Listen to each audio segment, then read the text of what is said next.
So why did you bring up your baby mama and your mama if you weren't swearing on the mother of your child and your mother? You putting words in my mouth. It said that I let my baby mama and her mama know that I'm gonna complain with them. That's the ones who calling the agents on the phone for me. I didn't ever say nothing about my mama. I don't put my mama on nothing. You didn't say, I let my baby mama and my mama know? I said, I let my baby mama and her mama know. And her mama. Okay. So, you weren't swearing on your mother? Is that your point? What I want to swear on somebody for? That don't go like that.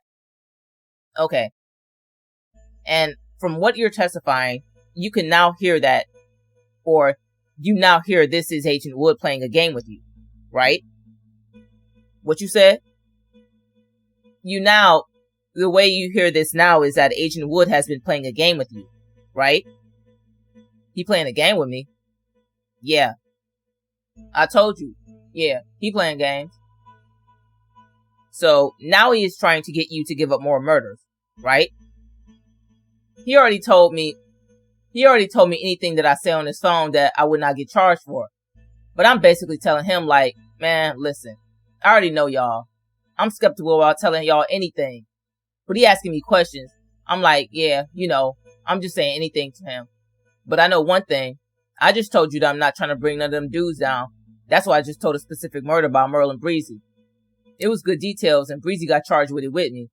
But I ain't trying to go into details and get him other murders about anything else. I wasn't trying to go that route. Thank you for explaining. So, keep on going. So your testimony now is that when you lied to him about, based on what you're saying now, when you lied to him about being the driver, you believe that you wouldn't be charged for that. So why would you have lied about being the driver? I just told you. I just was telling him things where he gonna know one thing. I know about these murders. They're gonna try to come with a negotiation for me. Like, they're gonna come and try to plea bargain with me to look out for me.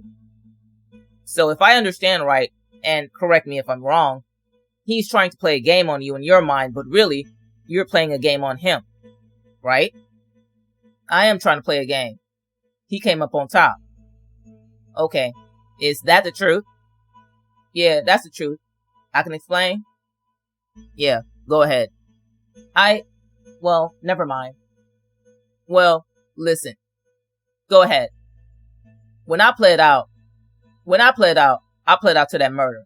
I told him about that. I got charged with that same murder with me and Breezy. Okay.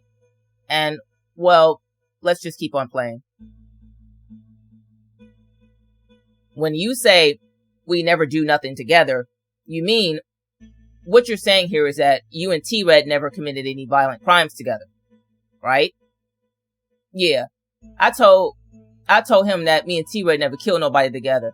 And the reason why I say that because I told you, that's like my brother. I had love for him and I didn't want to see him go down like that. Keep on going. When you're saying here, when you asked me that the first time, I told you that's my partner, you're referring back to telling the agents that at an initial meeting. Is that correct? So you told them multiple times that you and T-Red didn't do anything together. Huh? You said that's the second call? This is the second call. Yes. In these calls, he been asking me that. I'm telling him out the gate they asked me that about T-Red in the first meeting. Okay. And you said that you and T-Red had never done anything together, right? Yeah. Because they trying to get him on the Magnolia Shorty stuff, and I didn't want to see him get jammed up like that. Okay.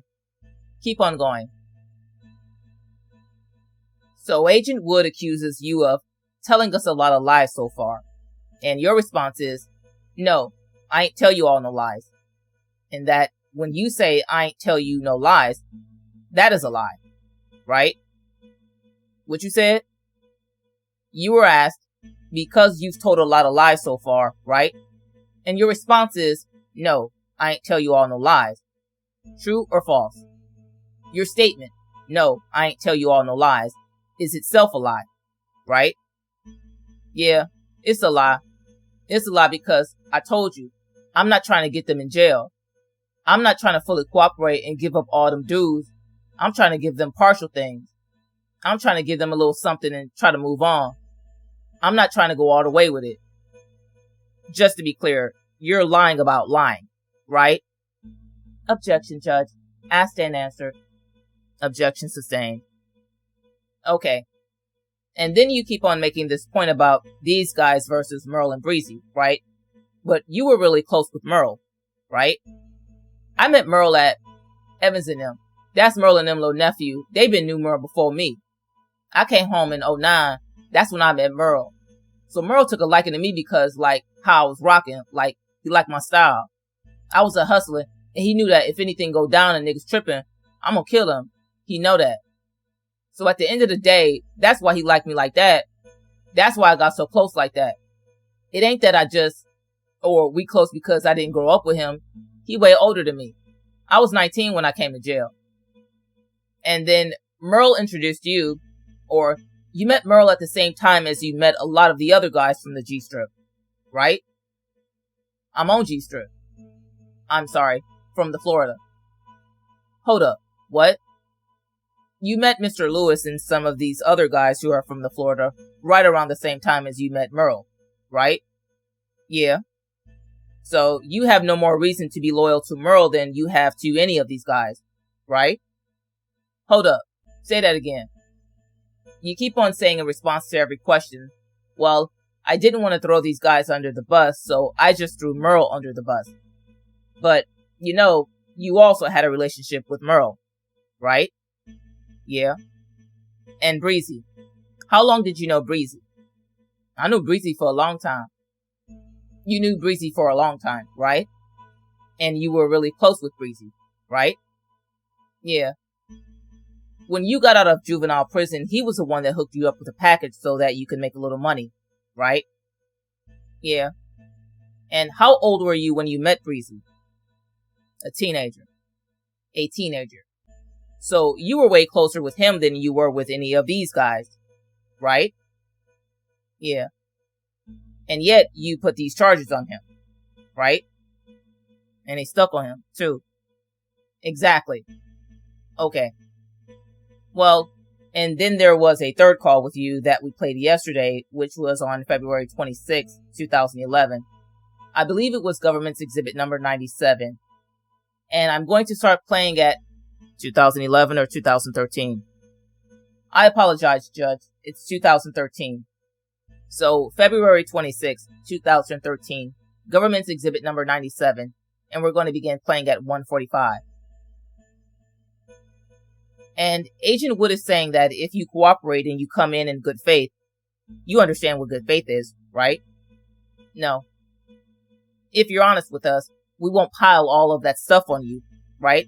That's what he's saying to you? Yeah. And you acknowledge that, but then you weren't honest with them, so you did get all of that stuff piled on you, right? What? It wasn't because of any dishonesty on Agent Wood's part. It's because you were dishonest to him and that you didn't follow through on cooperation that all of this stuff got piled on you, right? Yeah. And the reason why it got piled on me is because I was playing games. He done his job and me over. And then if we can just go forward to, I think, 5:02, 5 minutes and 2 seconds into that same call. Did anything get straightened out? No. I ain't never go to no meeting with him. Okay. And then you got messed over, right? In your own words, right? Yeah. I got charged with 2 murders. So you got charged with the murders of Magnolia Shorty, Renetta Lowe, no, and Hampton in state court, right? No. No? I didn't ever get charged with no Magnolia Shorty at all. I pled guilty to that in my factual basis and got hit with relevant conduct. I got charged with gutter murder, Quentin Broussard and Calvin Celestine in the state. Okay, thank you. So you got charged with Quentin Broussard, and what was the other murder in state court? What names you said? What was the other murder you got charged with in state court? I said Quentin Broussard and Calvin Celestine. Celestine, okay. And you were charged with second-degree murder or first-degree murder? Do you know? Second-degree murder. And you know that second-degree murder in the state of Louisiana carries a mandatory life sentence, right? Yeah. And you're on the phone with an FBI agent confessing to these murders, right? Yeah. So it wouldn't have been a big thing for them to prosecute this case and convict you, right? It what? It wouldn't have been a big thing with you having a confession. A taped confession with Agent Wood wouldn't have been very hard for them to convict you on these charges and give you 2 life sentences in the state of Louisiana, right? Judge, I think that calls for speculation. Objection sustained. Rephrase your question, counsel. Did you have good reason to believe that you would be convicted if you ever ended up going to trial in light of your confession? I don't know, things happen. You can go to trial and beat it knowing that you've done it. So, if I took the chance to go to trial and try to lie about it, then that's the dice that I roll. Okay. And you testified also that you had some experience with that, right? Because you were involved. It sounded like you were saying on direct in the effort with Bernard Causey to obstruct justice. Isn't that right? I don't understand them big words. Sure. So, Bernard Causey, he is the guy that you and brother tried to kill, right? Yeah. And you shot him. You both shot him up, right? No, we both ain't shot him up. Okay. Breezy shot him up. It was only one gun, a 223 Kel-Tec. Okay. But he lived, right? Yeah. And he identified both of you, right? He ain't get my name all the way. He gave Lil Greg. My name ain't Lil Greg.